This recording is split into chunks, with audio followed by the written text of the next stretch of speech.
Nossos cumprimentos a todos que nos acompanham sempre às terças-feiras no nosso Espeto Entrevista, nas plataformas digitais do Diário Popular. Estamos iniciando o nosso programa desta terça-feira, dia 2 de novembro, dia consagrado a finados.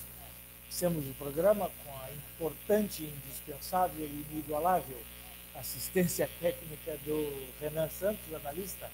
Renan Santos, depois dessa aqui, tu pode pedir aumento, hein?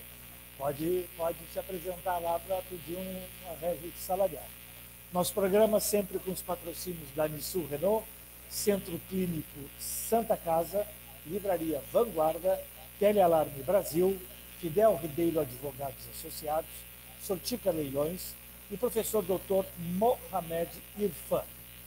Nessa data, 2 de novembro, dia consagrado a finados, é um momento, durante todo esse dia, durante toda essa terça-feira, em que milhares e milhares de pessoas acorreram aos cemitérios do mundo inteiro para reverenciar, lembrar os seus entes queridos já falecidos.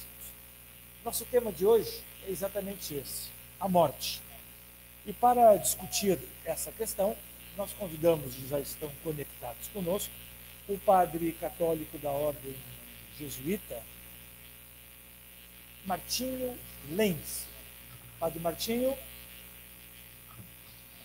Aí, tudo bem? Aí. O senhor está bem, padre? Tudo bem. Tudo ótimo. E também convidamos para participar deste programa o professor Marcelo Freitas Gil, que é licenciado em História e bacharel em Direito, e professor do IFSU, sendo escritor e palestrante espírita, autor do livro O Movimento Espírita Pelotense, Suas Raízes Sócio-Históricas e Culturais, fruto de sua dissertação de mestrado. Senhor Marcelo, alegria em tê-lo conosco. Olá, Zé Ricardo. Olá, Padre Marinho. Prazer estar aqui com vocês no dia de hoje. Um abraço. Muito bem. Vamos começar o nosso programa e certamente vocês, o que eu vou dizer agora, vocês nunca ouviram antes, é uma expressão totalmente nova. Quando se nasce, a única e a certeza da vida é a morte, de que iremos morrer, só não sabemos quando. Né? Então eu gostaria de iniciar o nosso debate, o nosso questionamento sobre a morte com esse tema. Padre Martinho, na visão católica, na Igreja Católica, o que representa a morte? A morte é uma parte decisiva da vida. É um passo para a última maturidade. A gente sai da morte para entrar numa outra dimensão de vida, numa outra existência em Deus. E, como nós cremos, a morte é uma só vez. Aí vem, claro, vem o juízo, Deus vai ver como está foi nossa vida, né? Aí diz, então, em Hebreus, eu cito a carta aos Hebreus, na Bíblia, e assim como aos homens está ordenado morrerem uma só vez, vindo depois disso o juízo, assim também Cristo, tendo se oferecido uma vez para sempre, para tirar os pecados de muitos, aparecerá a segunda vez sem pecado aos que o aguardam para a salvação. Então, o nosso Salvador é Jesus Cristo, assim nós cremos. E se nós tivermos pecados nesse mundo e tivermos tido a sinceridade, com humildade para pedir perdão, esse perdão Deus sempre o concede. Ele sempre nos perdoa. Só não recebe o perdão quem rejeita esse perdão, né? É isso que a Bíblia fala também, né? Aquele pecado que não tem perdão. O único pecado que não tem perdão é absolutamente negar o perdão de Deus, não aceitar essa misericórdia. Então, a menção do fato de Cristo morrer uma só vez sugere, então, que também as pessoas morrem uma só vez nessa terra, né? Por causa do pecado de Adão, nós dizemos aí em carta aos Romanos, de São Paulo, a morte passou a todos os homens. está ordenado que as pessoas morram uma só vez antes do julgamento. Mas isto não contradiz a ideia de que o julgamento, se o julgamento os condenar, tenham que morrer uma segunda vez, como diz no Apocalipse. Então, a gente tem a pessoa que morre nesse pecado de renitência, né, de não aceitar o perdão de Deus. O termo ordenado, né, empregado no grego, é, então, colocar à parte, ser reservado, estar à espera. Né? Então, nesse sentido, a morte é um período de espera, na qual não há consciência de coisa alguma, como diz Eclesiastes 9:5, capítulo 9, versículo 5. Mas ainda não é o fim. Haverá duas ressurreições. A primeira ocorre por ocasião da segunda vinda de Cristo. A segunda vinda de Cristo. E está reservada para os salvos que receberão a vida eterna. A segunda ressurreição será para os ímpios, para, como diz na Bíblia, para um juízo de condenação que ocorrerá depois do milênio, como diz em João 5:28, em Tessalonicenses 4:16. Então, a Bíblia ensina que um dia todos teremos que comparecer diante de Cristo, do seu tribunal. Né? Este fato se menciona aqui, aparentemente, para mostrar um paralelo com a obra de Cristo, cuja primeira vinda não seria a sua última, pois virá pela segunda vez, Jesus virá uma segunda vez. O texto ensina de maneira muito clara que não existe uma reencarnação e que a recompensa não ocorre imediatamente após a morte, como diz Lucas 14:14. Todos terão que comparecer diante do tribunal divino. Somente na volta de Jesus, os salvos serão ressuscitados para receber a recompensa da vida eterna. Então, nesta ocasião, a Terra sofrerá violentos impactos, né, catastróficos, como diz São Pedro, né, na sua carta, a segunda carta de São Pedro 3:10. Todos os ímpios morrerão pela manifestação da vinda gloriosa de Cristo. Então, estarão reservados para o juízo da condenação. E todos os salvos, os que aceitaram o perdão de Cristo, receberão, então, a vida nova e a vida eterna. O presente é o tempo que possuímos para nos preparar para o evento que há de ser o mais feliz de toda a nossa vida, que é a volta de Jesus. Prepare-se, então, meu querido irmão, minha querida irmã em Cristo, né, que está me ouvindo, prepare-se, pois Cristo prometeu, certamente, venho sem demora, como diz no Apocalipse. Né? Então, e aí nós temos essa alegria que os santos, né, nós fazemos memória dos mortos, né? Por quê? Para abrirmos a surpresa do Deus dos vivos. Né? Nós nos abrimos à surpresa do Deus dos vivos. Sede como homens que estão esperando o seu Senhor voltar da festa de casamento. Né? Como diz em São Lucas, né, capítulo 12:36. Padre memória dos entes queridos que já fizeram a travessia para a plenitude, nos situa, então, diante desta realidade. Todos morremos sozinhos, né? Mas morremos, ao mesmo tempo, para todos e com todos, na grande corrente da vida, da qual todos procedemos e na qual todos nós vivemos. Ou seja, retornamos ao coração daquele a quem Jesus chamou Deus dos vivos e não Deus dos mortos. Morremos em Deus, para que a nossa vida possa se fazer vida para os demais. Então, essa é a nossa grande esperança, né? A morte não é definitiva, Deus um dia nos irá ressuscitar.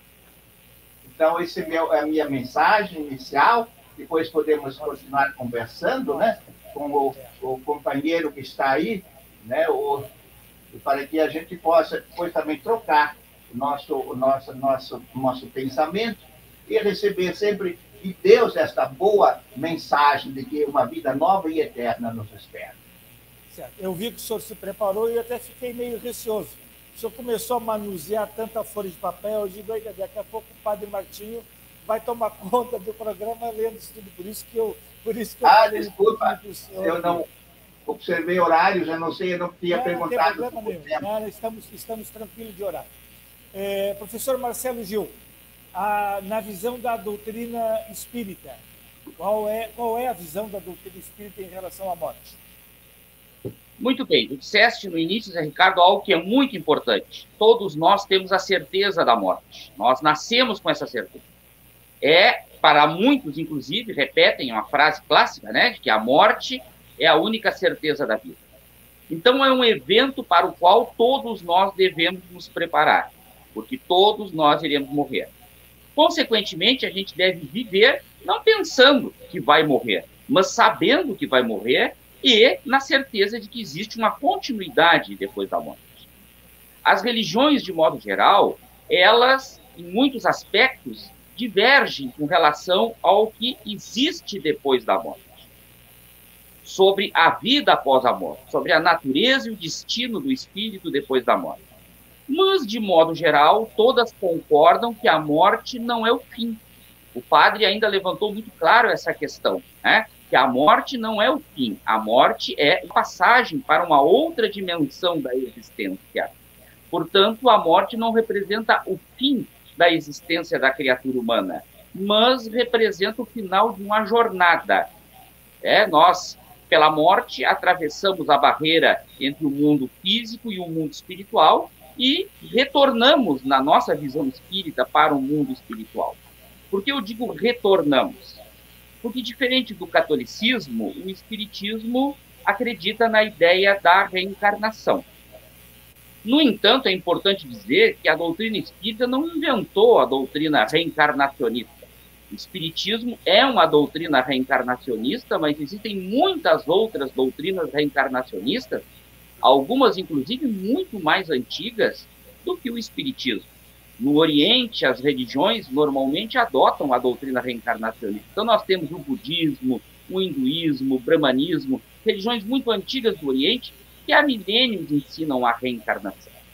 Portanto, para nós espíritas, nós somos espíritos reencarnados. Pela morte, nós retornamos ao mundo espiritual, que é o nosso mundo de origem. O mundo de onde nós viemos pela encarnação, o mundo para o qual nós retornaremos pela desencarnação, que nós popularmente chamamos de morte. Então, para a doutrina espírita, a morte não é o fim, é uma passagem para uma outra dimensão, mas para uma outra dimensão que nós já conhecemos, porque nós viemos do mundo espiritual quando reencarnamos neste plano físico e retornamos para lá através da morte. Então, a morte para nós representa a desencarnação do espírito, o retorno do espírito para o mundo dos espíritos, que é o nosso mundo de origem, o mundo original, o mundo para o qual fomos criados efetivamente, mas que precisamos reencarnar, experimentar, vivenciar essas experiências na matéria, a fim de que possamos evoluir, progredir como espíritos que somos. Então, neste ponto, nós divergimos do catolicismo. Mas, num ponto muito importante, nós concordamos com o catolicismo e concordamos com as demais religiões no que diz respeito a entender a morte não como o fim da jornada da criatura humana, mas como uma passagem para uma outra dimensão, como o padre salientou na sua fala. E isso é muito importante, porque isso nos leva a refletir não apenas sobre a morte, mas nos leva a refletir sobre a vida, o significado da vida. Porque se todos nós estamos destinados a morrer, e a morte representa uma passagem, significa que há uma continuidade da existência depois dela. E essa continuidade poderá ser feliz ou infeliz, de acordo com a maneira como nós vivemos neste mundo material. Se nós vivemos bem neste mundo material e orientamos a nossa vida por valores positivos, buscamos nos inspirar a nossa conduta, os nossos pensamentos, as nossas palavras, as nossas ações, em valores elevados, como aqueles que nos são ensinados por Jesus, vivemos desta forma, corretamente, obviamente por uma questão lógica, depois desta passagem para outra dimensão, nós encontraremos a felicidade. Seja o nome que quisermos dar a esta felicidade. Né? Agora, se vivermos em desacordo com esses valores, se vivermos uma vida absolutamente voltada para questões materiais, para coisas materiais, sem ligarmos importância aos valores sublimes, como aqueles que Jesus nos ensina, relacionados ao amor, à fraternidade, à caridade, à fé, à esperança, certamente, se vivermos desconectados desses valores, esta continuidade após a morte será infeliz, como decorrência da forma em que vivemos. Então, a morte nos leva a essa reflexão, não apenas sobre a morte em si, mas sobre a vida, porque da vida que tivermos depende o nosso destino após a morte. Essa é a nossa visão da doutrina espírita. A questão da morte ainda, e vamos seguir aprimorando, tentando aprimorar um pouquinho a nossa conversa. As pessoas certamente não estão preparadas para a morte, mas as pessoas se preparam para a morte dentro de um rito religioso, católico, espiritismo, hinduísmo, como o professor Marcelo falou, outras religiões. As pessoas se preparam para a morte, e essa preparação, o que ajuda nessa passagem? Padre, pode falar primeiro. Olha, então, eu achei muito bom o que você acentuou, principalmente no final. Eu acho que é um ponto de acordo nosso, né, Marcelo, de que a vida é uma passagem. Essa vida é uma passagem para uma outra vida melhor. E aí, a questão da morte, de fato, é um tabu, né? E muita gente não é capaz de enfrentar, né, a morte. Então, elimina a morte do seu cenário, né? A morte não está presente no cenário cotidiano, já não existe, ela é excluída, né? A morte é distante e virtual, não se quer pensar nela, né? Não afeta a nossa própria sensibilidade, né? Então, esse confronto com a morte é importante. Por isso, eu acho que uma festa, um dia de finados, é um momento de muito realismo, né? Nos chama a olharmos para a finitude da nossa existência nesse mundo. Esse mundo é uma passagem, é um tempo e que isso nos quer realmente convidar a uma atitude de vigilância e de espera. Né? A vigilância, né, diante do que acontece, porque para estarmos preparados, né? E é um chamado então, a despertar. Estamos despertos quando mantemos uma atenção plena ao que acontece em nosso interior e ao nosso redor. Atenção ao que acontece em nosso interior e ao nosso redor. Um dos riscos que hoje corremos nesse mundo, né, que nos ameaça e esfria nosso fervor no seguimento de Jesus, é cair numa vida superficial, mecânica, rotineira e massificada, né? Só nas exterioridades, como dizia o nosso companheiro, né, Marcelo, que muitos se culpam nas coisas materiais, se apegam a essas coisas. Isso tudo passa, isso tudo realmente é muito relativo, no valor relativo. Com o passar dos anos, os projetos, as metas, ideais, vão se apagando e perdemos a capacidade de dar um sentido novo à existência, se nós não dermos a essa existência um valor maior, né? Um sentido desta grandeza, do dom de Deus, né? A vida é um grande dom de Deus, que nos é oferecido e que nós devemos saber cultivar e, no final, como que devolver a mão de Deus, né? Para dizer muito obrigado, meu Deus, por esse grande dom que eu devolvo. Tentei fazer o melhor, né? Nem sempre fui capaz, mas, né, então essa prontidão para quando Deus nos chamar, né? A vigilância não é medrosa nem pessimista, né? A vigilância sobre a nossa vida e a possibilidade da morte. A morte é sempre uma possibilidade de todos os dias, né? Quando estamos vivos, né? E é a alegre expectativa do Deus que nos surpreende no hoje da nossa existência. Deus nos surpreende no hoje da nossa existência. É chamado a viver com lucidez e responsabilidade, sem cair na passividade ou na letargia. Por isso é preciso estar despertos e viver a espiritualidade da espera. Isso implica viver o momento presente, porque qualquer momento é definitivo. É viver o tempo habitado por Deus, um tempo habitado por Deus. Esperar é estar despertos para nos conectar com essa presença sempre surpreendente do Deus da vida. Nós dizemos, Deus é um Deus da vida, que nos deu a vida e ao qual nós vamos, no final, devolver esse dom da vida. Então, numa visão esvaziada da morte, ela desumaniza até a vida presente e nos impede de viver em plenitude este momento atual. A vida presente em pleno sentido por si mesma. O que projetamos para o futuro já está aqui e agora, ao nosso alcance. Aqui e agora podemos viver a eternidade quando a vida é atravessada pela vida divina. Quando nós estamos intimamente ligados a este Deus da vida, que nos chamou a vida, que nos deu a vida, e ao qual, no fim, nós devolvemos este grande dom da nossa vida. Então, é isso que eu queria também dizer como perspectiva para esse dia de todos os santos e dos finados, né? Que nós nos lembremos, em primeiro lugar, dos falecidos, os que nos precederam. Né? É uma recordação amorosa de que eles já cumpriram o seu caminho e que nós um dia vamos também dar esse passo. Nos preparemos para isso e sendo fiéis à grande vocação que Deus nos dá. A vida é feita para o amor e quanto mais amamos, mais nós realizamos esse dom que Deus nos dá.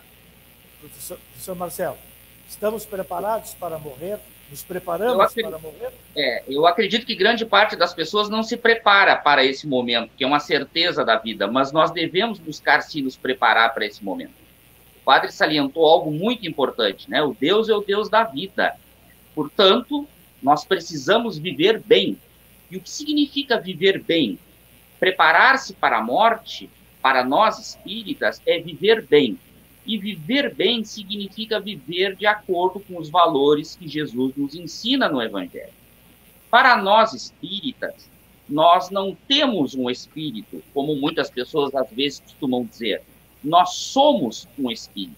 Ou seja, somos um ser espiritual vivenciando uma experiência material, neste mundo material. Portanto, nós temos, enquanto estamos aqui encarnados, uma dupla dimensão. A dimensão material, pelo corpo material que temos, e a dimensão espiritual, pelo espírito que somos, não pelo espírito que temos, porque temos um corpo, somos um espírito. Então, temos essa dupla dimensão, a dimensão material e a dimensão espiritual.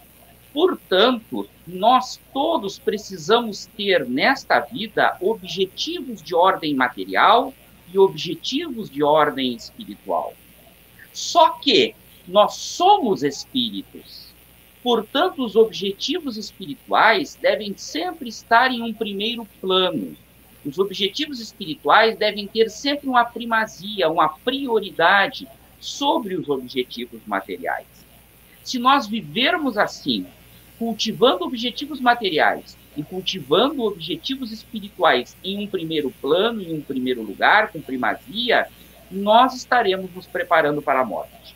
Mas aí alguém pode perguntar o que são objetivos materiais e o que são objetivos espirituais. Ora, os objetivos materiais todos nós sabemos quais são.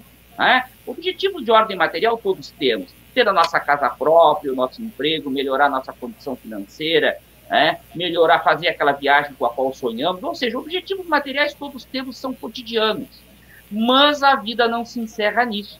Esses objetivos devem existir, é saudável, inclusive, que eles existam, porque nós temos uma dimensão material, mas os objetivos espirituais precisam estar em primeiro plano. O que são objetivos espirituais? Nos melhorarmos como pessoas, desbastarmos a pedra bruta que ainda somos, nos libertarmos do egoísmo, nos libertarmos do orgulho, nos libertarmos da vaidade, construirmos em nós a fé, construirmos em nós a solidariedade, construirmos em nós o amor, construirmos em nós a fraternidade. Esses são objetivos de ordem espiritual, que devem sempre estar em um primeiro plano. Além disso, nós jamais devemos sacrificar os nossos valores morais, os nossos objetivos espirituais, para conquistarmos objetivos materiais. Se for preciso sacrificar um valor espiritual para atingir um objetivo material, nós então renunciamos a esse objetivo material. Por exemplo, se para conseguir uma colocação melhor na empresa em que eu trabalho, eu preciso pisar em alguém, eu preciso ferir alguém, eu preciso magoar alguém, eu então renuncio a esse objetivo material, porque eu não tenho o direito de pisar em quem quer que seja para atingir um objetivo material. Isso é colocar os objetivos espirituais em primeiro plano.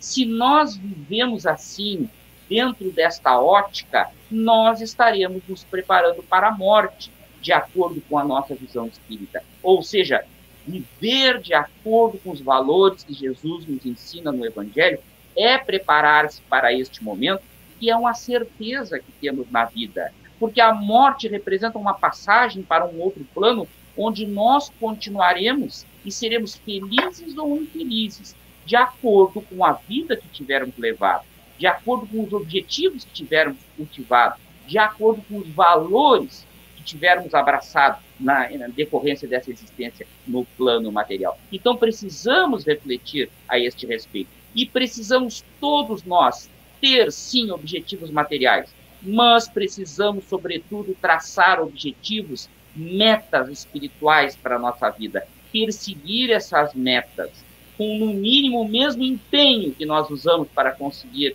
atingir as nossas metas materiais.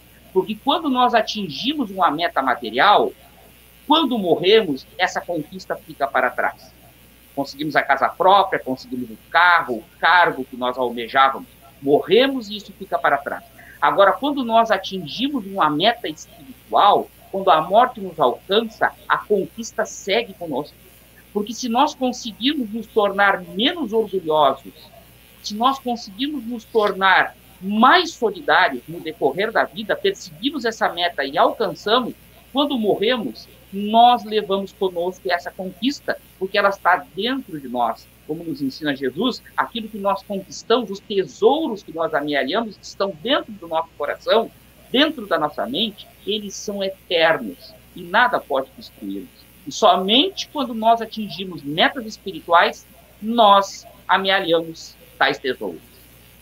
Quando vocês fazem esse tipo de manifestação, e a gente tenta acompanhar o raciocínio dos dois, pode-se dizer que se comunga num ponto principal que poderia, na opinião de vocês, ser determinado como fé, acreditar e, a partir dessa fé, buscar esse engrandecimento do eu, essa mais participação na sociedade, mais doação, mais humildade, mais crença? Padre, o senhor primeiro, por favor. Pois então, eu diria, a fé vai junto com a esperança, né? Nós temos a fé de que Deus nos deu essa vida, esse dom precioso, e que um dia nós vamos devolver à mão de Deus. E temos a firme esperança de poder realizar nessa vida o projeto que Deus nos permite construir, que Ele nos inspira, inclusive, né? Então, esse esperar, sem dúvida, tem um significado ativo, né? Eu devo esperar, não simplesmente aguardar que as coisas me caiam no colo, não. Nos propor, assim, a lutar por isso. Uma vida plena, uma vida justa, uma vida fraterna. Não pode separar-se da busca do encontro, do agir, do amor e do servir.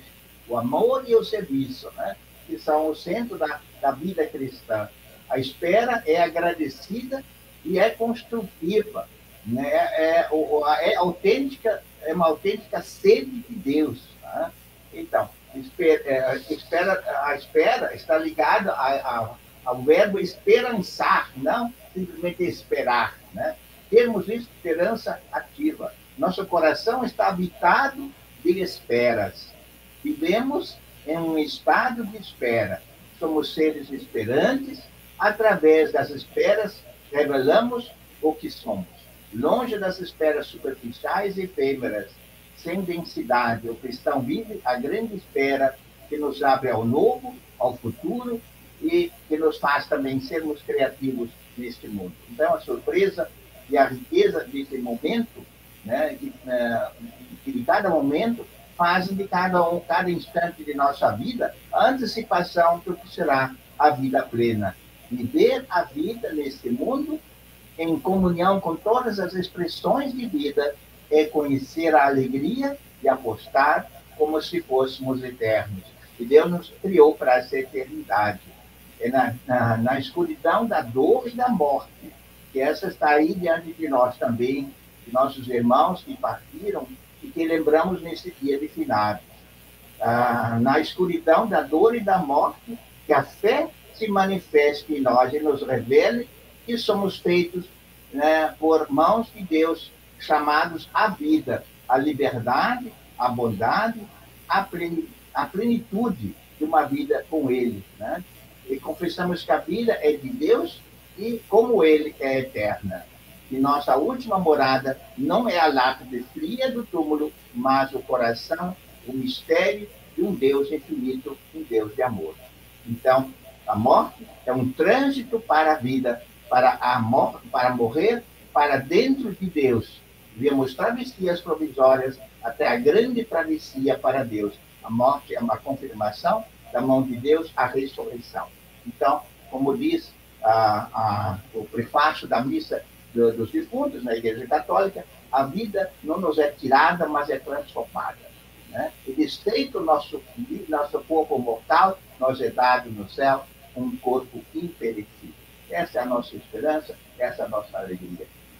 Professor Marcelo.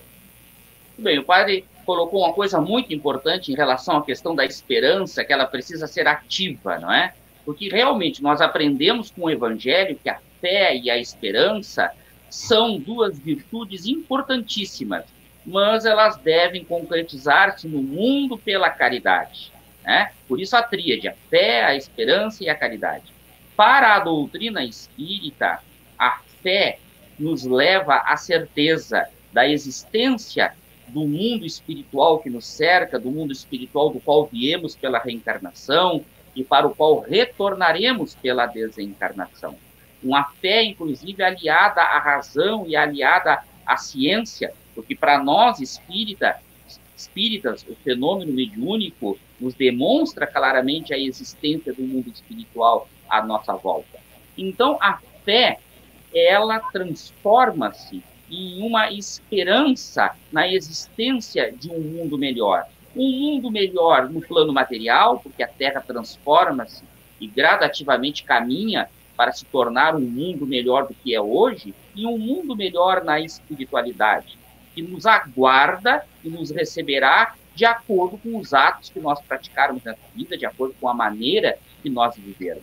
Então, a fé se transforma, embasa, podemos dizer, a esperança, mas precisa concretizar-se no mundo através da caridade. Para a doutrina espírita, a mais importante de todas as virtudes é a caridade. Nós nos baseamos no que Jesus nos ensina no Evangelho, principalmente na parábola do bom samaritano, né? Os samaritanos eram muito mal vistos naquela época. No entanto, Jesus deixa claro nessa parábola que, apesar do samaritano ser mal visto pelos judeus naquele momento, ele é o único que usa de amor, é o único que é caridoso naquela passagem e, portanto, é o único que age corretamente. Então, para nós espíritas, a caridade é a mais importante de todas as virtudes.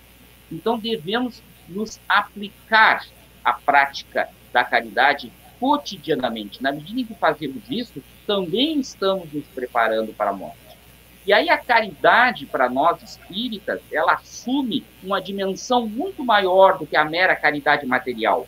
Muitas pessoas, muitas vezes, diminuem a caridade, imaginando que a caridade seja apenas auxiliar o próximo de modo material. Para nós espíritas, a caridade é muito mais do que isso. Além da caridade material, existe a caridade moral, porque nós agimos no mundo através do nosso pensamento, nós agimos no mundo através da nossa palavra, nós agimos no mundo através dos nossos atos concretos. Então, podemos praticar a caridade pelo pensamento. Sempre que fazemos uma prece por um necessitado, que fazemos uma prece por alguém que partiu, que fazemos uma prece por um doente, rogando o amparo e a proteção de Deus para esse doente, estamos praticando a caridade. Sempre que ouvimos o desabafo de alguém que precisa conversar, que precisa expor os seus problemas, que precisa ser ouvido, estamos praticando a caridade. Sempre que damos um bom conselho, sempre que empregamos a palavra para incentivar, para fazer com que a pessoa se sinta dinamizada para enfrentar os problemas da vida, estamos praticando a caridade. Portanto, a caridade tem um significado e uma amplitude imensa para nós na doutrina espírita. E agir deste modo é preparar-se para esse momento, que é a culminância da vida, a passagem para uma outra existência. Então, nós precisamos medir as nossas ações nesse mundo de acordo com esse parâmetro. Será que estamos agindo em relação aos outros como gostaríamos que os outros agissem em relação a nós? Será que estamos evitando fazer aos outros aquilo que gostaríamos que os outros evitassem de fazer em relação a nós? Então, esta é a bússola que nós buscamos seguir a fim de vivermos bem e nos prepararmos para este momento que é a grande certeza da vida, a morte. E essa questão da caridade, Padre Martins Lenz, para o catolicismo, como é que o senhor vê, como é que a Igreja Católica trabalha a caridade? Nós vemos isso também como fundamental, é o maior de todos os mandamentos, né? Amar a Deus e amar o próximo. Né? Jesus resumiu toda a lei neste mandamento único, na verdade, um único mandamento que tem duas dimensões, amor a Deus e amor ao próximo. Então, esse amor deve se manifestar em obras, né? As obras não nos vão justificar, mas ela é a verdade da nossa fé, né? Então, como diz Santiago, a fé sem obras é morta. Então, nós queremos sim, temos que manifestar essa nossa fé, né, através do amor, da caridade, do serviço, das boas obras. E isso nos vai realizar, então, na santidade. Nós dizemos, hoje nós festejamos no na véspera dos finados, se celebra a festa de Todos os Santos. E é bom lembrar, são estes que nos precederam no sinal da fé. Estes que já realizaram, completaram a sua travessia, a sua existência. E eles, cujas vidas deixaram transparecer a santidade de Deus. E viveram com radicalidade as bem-aventuranças.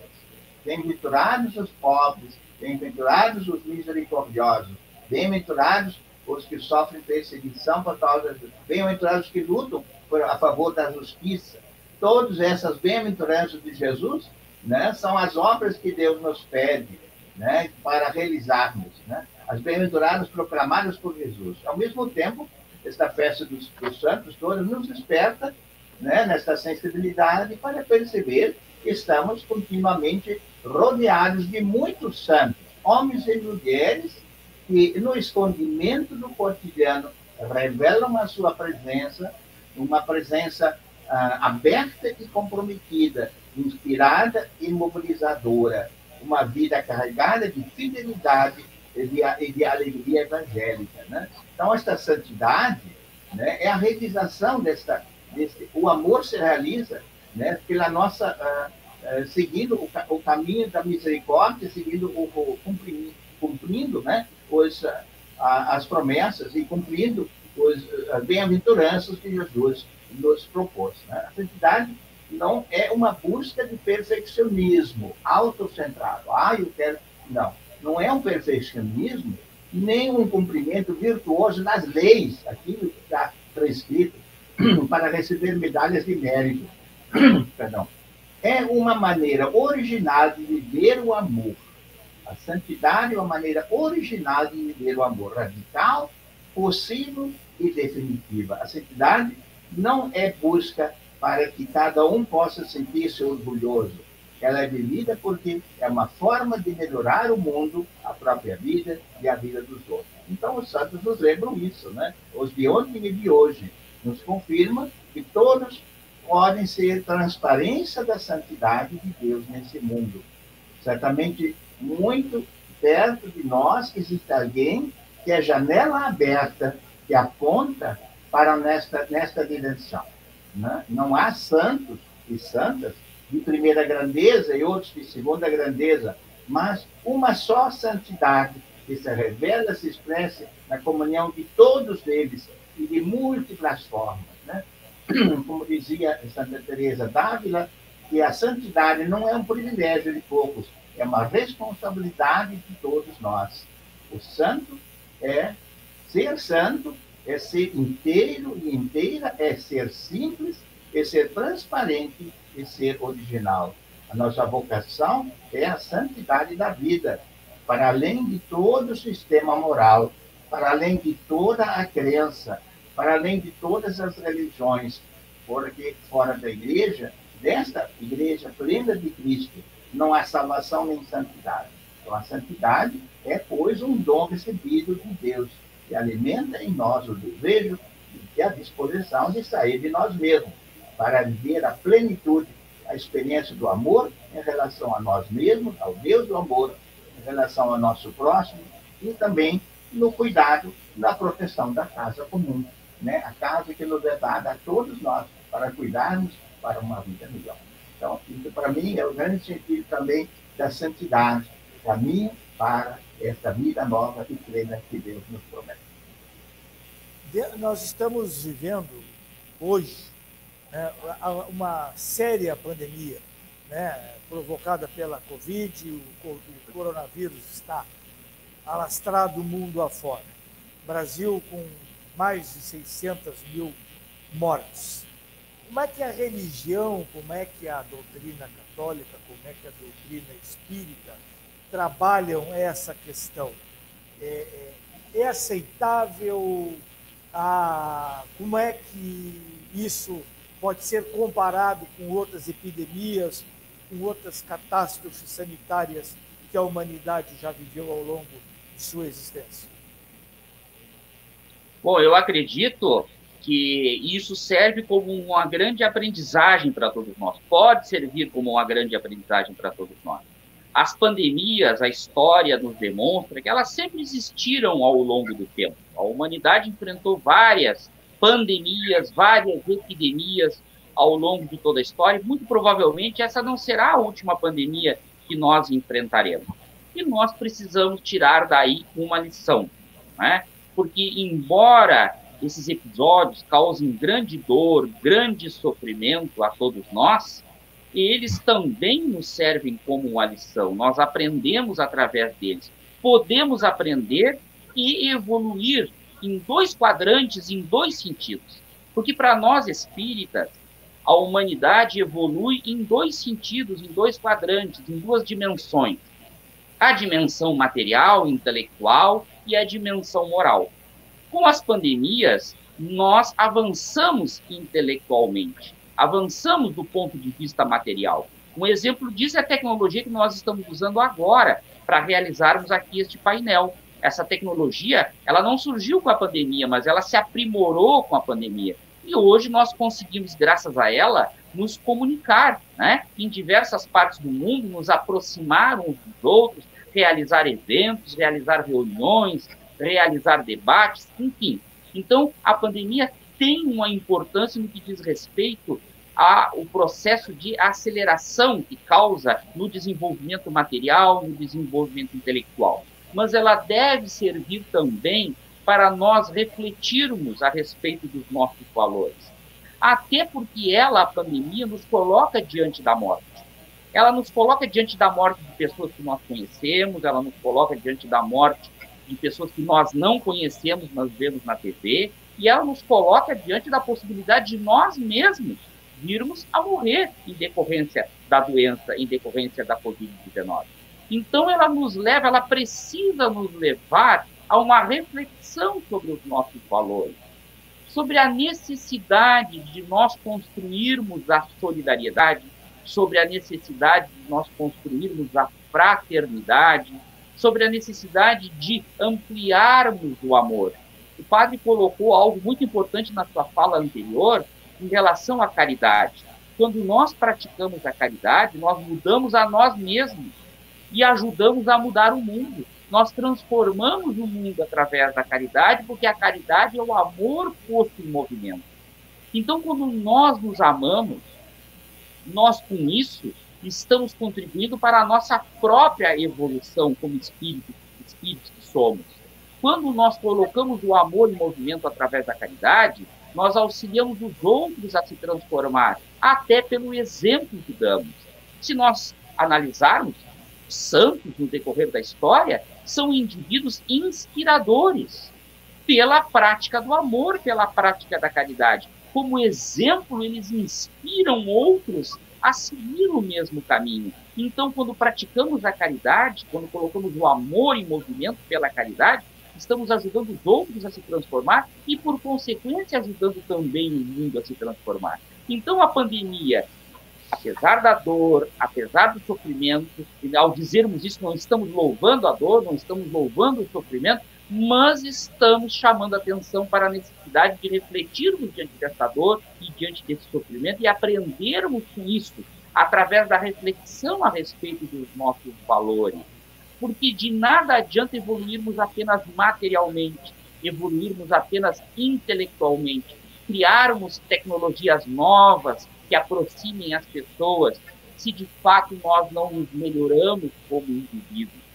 Não construímos a solidariedade, a fraternidade, não aprendemos com a pandemia a importância da cooperação, a importância da fraternidade, a importância da solidariedade. Então, é uma oportunidade para fazermos essa reflexão e, com base nessa reflexão, aprendermos de fato, né? Introjetarmos em nós mesmos esses valores que haverão de redimir a humanidade, transformar o mundo em um local melhor para nós e para as próximas gerações que virão.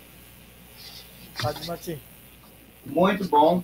Eu acho que o pastor diz aí para nós, o senhor viu, Marcelo, que de fato nós temos que ter muito esse cuidado, essa atenção com isso que nos aconteceu nessa pandemia, o que nós aprendemos. Eu acho que o aprendizado é importante, né?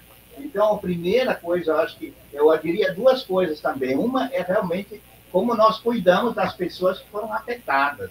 E como nós realmente mostramos a solidariedade com essas pessoas, para que as consequências, né, dessa pandemia, daquilo que as pessoas sofreram, das muitas mortes que tivemos, né, isso não se repita, né?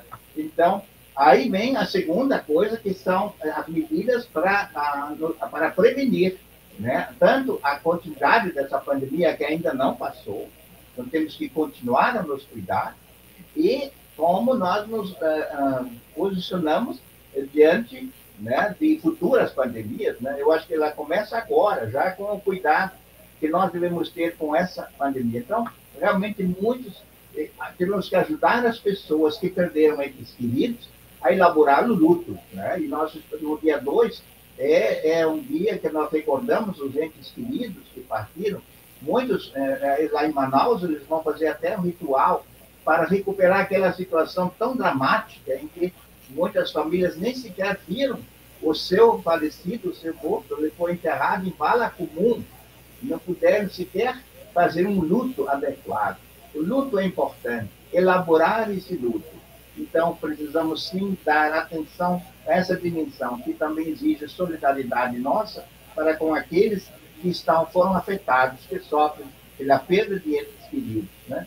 E a segunda coisa, então, a prevenção, né? Como é que nós vamos cuidar para que também nessa continuidade, porque sabemos que não passou ainda essa pandemia, e também de outras.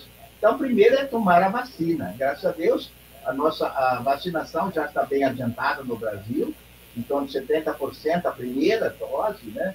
Em torno de 60%, 50% a segunda, e alguns até já têm dose de reforço. Isso é importante, incentivar para isso, né? Para que as pessoas tomem as vacinas e não sigam, né, conselhos que são totalmente alheios. Isso não vou tomar vacina, eu não tomo vacina. Como aconteceu até com uma autoridade muito grande. Então, no Brasil, uma máxima autoridade desprezou as vacinas. Então, eu acho que não é por aí. Nós temos que realmente seguir a indicação da ciência e dos médicos, né? E depois tomar os cuidados da vida cotidiana, né? Continuamos, ao sair de casa, a usar a máscara, né? Porque isso é importante, né? Tanto para a nossa prevenção, nosso cuidado, e mesmo eu tendo recebido as 2 vacinas, eu posso não só ter ainda alguns sintomas, mas eu posso transmitir a outros, né? Então, eu devo cuidar também por causa dos outros, né? Então, esses cuidados mínimos são importantes. Eu continuo a me prevenir, né, contra essa... E de tudo isso, realmente aprender uma coisa, né, que a nossa vida é frágil. É um dom de Deus, mas temos que aprender a cuidar dela com responsabilidade, com amor, com carinho, né? E também com solidariedade com as demais pessoas. Pensar não só em mim, mas pensar naquelas outras pessoas que estão ao meu redor. E pensar nas futuras gerações, né? Nós recebemos um jardim, né? E aí diz o Papa Francisco, nós recebemos um jardim, não vamos deixar um deserto para os nossos filhos. Temos que cuidar de todo o conjunto do ambiente, todo esse que nos cerca, temos que zelar não só a conservação, mas para que, e nessa COP26, que está se realizando em Glasgow, né, é muito importante, né, esse encontro mundial, né, para cuidar como cuidamos da nossa casa comum, né? Em todos os sentidos, também no sentido, né, do aumento da temperatura, né? É um risco. Se nós tivermos uma temperatura, né, em 150 anos acima de 2 graus de elevação, isso pode dar muitas consequências. Então, os gases de efeito estufa, devemos aprender sim a cuidar disso, né? E tomar as medidas necessárias, não só olhar a dimensão puramente econômica financeira agora, como fizeram alguns governantes, né? O carvão, quanto antes, deveria ser substituído por outros combustíveis limpos, né? Os combustíveis fósseis, né? Na Europa, eu estive lá 2 anos, né? Já em quase todos os postos de gasolina existe também um posto para trocar a bateria, ou então carregar a bateria, carros elétricos. Esse é o futuro, né, do nosso transporte. E o transporte coletivo também teria que ser muito mais usado e melhorado, né? E outras formas alternativas de transporte. Aqui em Pelotas, temos as ciclovias. Graças a Deus, é uma grande iniciativa da nossa prefeitura de termos boas ciclovias para que aquelas pessoas que queiram usar a bicicleta para se locomover e deixem o carro em casa, usem outras formas, né? Também mais sabias, mais saudáveis, né? Então, fica aqui, entendeu? Cuidado com a vida, cuidado, né, com também a natureza, porque tanto essa natureza, esse meio ambiente, o bem, é um grande bem que nos vai ajudar a viver uma vida mais sadia, mais saudável, e a cuidar de nós aqui no presente e das futuras gerações. Nós estamos encaminhando o encerramento do nosso programa e dentro de tudo isso aí que foi falado, eu faço um último questionamento ao padre Martinho Lenz e ao professor Marcelo Gil. A juventude de hoje, como é que está se preparando, como é que está sendo preparada para a fé, para essa renovação de conceitos, para esse preparo com a morte, que tanto como nós, eles também não sabem quando vai chegar? Como é que vocês fazem uma leitura dessa situação em relação à juventude? Eu, antes de falar sobre isso, Ricardo, eu queria só enfatizar o que o padre colocou com relação à questão do respeito e com a preocupação em relação ao meio ambiente. Tudo isso é solidariedade, né? Tudo isso é amor. Então, nós vivemos muitas vezes, não é, padre, uma vida muito individualista. O indivíduo, a pessoa que se nega a usar máscara, a pessoa que se nega a receber a vacina, a pessoa que se nega a fazer a higiene das mãos, enfim, a pessoa que vive uma vida absolutamente individualista, exclusivista, ela não está fazendo essa reflexão da qual falamos aqui, que a pandemia nos incentiva a fazer. a fim de nós rompermos a barreira do individualismo e construirmos um senso de coletividade em nós, para vivermos fraternalmente. Porque para vivermos fraternalmente, precisamos romper a barreira do individualismo, construir um senso de coletividade, percebendo que as nossas ações individuais refletem nos outros e refletem no mundo que nos cerca, que é a casa que nos abriga. Como o Papa Francisco disse, e o padre salientou aqui, recebemos um jardim, não temos o direito de entregar um deserto para os nossos descendentes. E aí entra a importância da educação para responder esta última pergunta, né? A educação é fundamental para transformar o indivíduo, né? É preciso que a gente perceba que a educação é uma das coisas mais importantes que existe no mundo. A educação não apenas intelectual, mas a educação moral, a educação voltada para os valores, para que o jovem compreenda, de fato, que este mundo que nós vivemos, em que vivemos, que sonhamos que um dia se transforme em um mundo melhor, só se transformará nesse mundo melhor no dia em que nós nos melhorarmos como pessoas. E para isso, nós precisamos romper essa barreira do individualismo e construir, né, um senso de coletividade, construir um pensamento verdadeiramente solidário entre todos nós, para que possamos viver de modo fraternal, respeitando o próximo, respeitando a sociedade, sendo respeitado pelo próximo e pela sociedade, respeitando o meio ambiente, né? Percebendo que as nossas ações se refletem sobre os outros, se refletem sobre o mundo. Isso depende da educação. E ao vivermos assim, também nos prepararmos para a morte. Porque o significado da morte, já falamos aqui no início, é o de passagem para uma outra vida, e de certo modo será uma continuidade dessa, na medida em que lá nós encontraremos, né, um futuro que estamos preparando neste presente. Ao vivermos o presente, estamos preparando o futuro. Então o futuro será uma decorrência da forma como nós estamos vivendo no presente. Então eu acredito que é muito importante nós ligarmos, né, uma atenção especial à educação. A educação, sobretudo dos jovens, não apenas a educação na escola, mas a educação na família, a educação na igreja, no centro espírita, no templo que a pessoa frequenta, a educação em todos os sentidos. Não apenas do jovem, mas de todo ser humano, porque o ser humano nunca deixa de aprender e de se educar. Cada vez que nós aprendemos, estamos nos aprimorando, nos melhorando e contribuindo para o aprimoramento e a melhora do mundo que nos acolhe. Padre Martim. Então, eu tomo aí do Marcelo essa observação tão linda, tão justa, que nós temos que investir muito e cuidar muito da educação, da nossa juventude. E isso eu acho que ela é fundamental, com atitudes. E eu acho que nós, essa juventude, como está sendo preparada, foi a pergunta, né? Então, do Diário Popular, eu agradeço essa oportunidade que nós temos de poder aqui conversar. Então, como está sendo preparada? Então, a primeira questão que coloco agora, essa pandemia trouxe uma grande dificuldade, um grande problema na educação formal. Nossas crianças ficaram muito tempo longe da escola, estão voltando agora aos pouquinhos para a atividade presencial.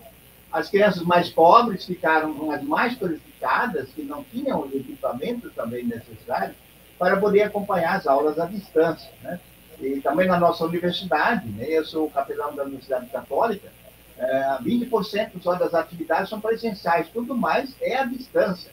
E esta forma de ensino, em parte, vai se manter. Nós não temos como, no futuro, vamos ter que usar mais, poderemos usar mais, esses modernos meios, né? Existiam antes, mas foram muito desenvolvidos, né? Como muito bem observado, né, pelo companheiro Marcelo. Então, eu acho que nós temos sim que... E eu tenho muita fé nessa juventude. Eu acho que temos que olhar para os lados bons da juventude, o que eles já estão fazendo, em que nós podemos também ajudá-los. Primeiro, na família. Eu acho que a educação começa na família. O ensino, claro, fundamental e médio, a escola deve dar essa dimensão mais dos conteúdos de aprendizado, mas as atitudes de vida, onde se aprende, é na família. Isso não dá, a escola não pode terceirizar a educação, não pode transferir para a professora ensino de atitudes fundamentais. que a mãe e o pai devem ensinar aos filhos, né? Não deixar os filhos tomar conta, simplesmente fazer como estão vendo, inclusive, nas mídias, às vezes. Não. Então, eu me lembro sempre de um exemplo de uma mãe que saiu com a criança na mão e saiu na rua e a criança estava chupando uma bala, um sorvete, e jogou fora o que sobrou no fim. E a mãe disse, não faça isso, vamos fazer o que é certo. Pega isso aí, vamos colocar isso no lixo. Ah, mas todo mundo faz. Então a mãe disse, não, na nossa família nós não fazemos isso não. Nós aprendemos outra coisa. Então, na nossa família nós aprendemos outra coisa. A educação, então eu diria, é fundamental e vejo na juventude uma grande esperança. Também aqui em Pelotas, né? Eu vou lembrar algumas coisas desses jovens que nós temos e que estão agora fazendo, por exemplo, estão chamando jovens nas nossas paróquias, e tem esses vários movimentos, né? O Emaús e outros movimentos de jovens da nossa igreja, há também outros movimentos, né, de outras igrejas, estão promovendo a primeira pedalada, o primeiro pedal para a gruta de Nossa Senhora de Lourdes, santuário. Então, acho que é bonito isso, convidar os jovens, estão chamando os jovens para pedalar. Eu acho que isso é uma coisa, além de ser um exercício, né, muito bom, é também uma forma de solidariedade entre eles, né? E já marcaram no dia 6 de novembro a saída de manhã e vão para a gruta, né, a 23 quilômetros fora de Pelotas, né, a gruta do santuário de Guadalupe, né? Então, isso é bonito. O segundo aspecto que eu vejo também muito bom é a liturgia. Na liturgia, nas igrejas, na nossa, por exemplo, os jovens estão aí com os violões, participando, dando um formato, uma alegria, estão digamos assim, animando os cantos, né, e a liturgia de várias comunidades. Então, o jovem é só saber convidá-lo e oferecer-lhe oportunidades. E o jovem, sim, ele responde bem, e nós confiarmos nele também, né? Então, é fundamental nós investirmos muito nesta educação dos jovens, não só na escola, que agora está sendo retomada, né, a atividade presencial, e os pais devem estar muito atentos a isso, né, mas também, né, em todas as outras dimensões de uma educação integral, né? Então, eu espero que nessas reflexões nós possamos oferecer algumas dicas também para as famílias, para cuidar melhor nessa nossa juventude, né? Porque o futuro está na mão deles. Nós esperemos deixar para eles um mundo melhor e também uma educação de mais qualidade. Muito bem.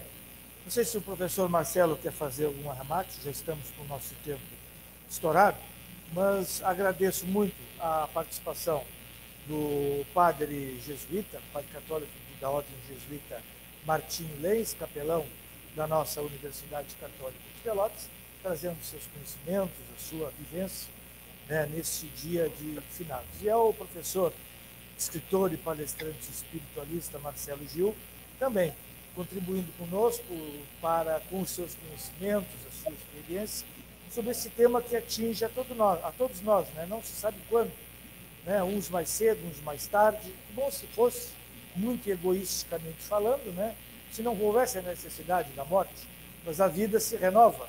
Então a gente tem que dar, assim como os nossos antepassados, como o padre Martinho Leis falou, os nossos antepassados nos prepararam o terreno de hoje, nós também estamos preparando para os que virão, para os que nos sucederão. Olha, muito obrigado, padre Martins, muito obrigado, professor Marcelo, e que Deus os acompanhe, proteja, ilumine, e até uma próxima oportunidade, se Deus quiser.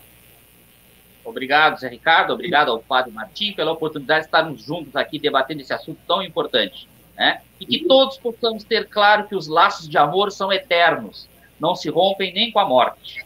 Por consequência, vamos vibrar o nosso pensamento em agradecimento aos nossos amigos, aos nossos antepassados, que nos precederam na morte, e certamente eles receberão do outro lado as nossas vibrações de amor, de luz, de paz e de gratidão. Obrigado a vocês os dois pela oportunidade de estar junto com vocês debatendo esse assunto tão importante.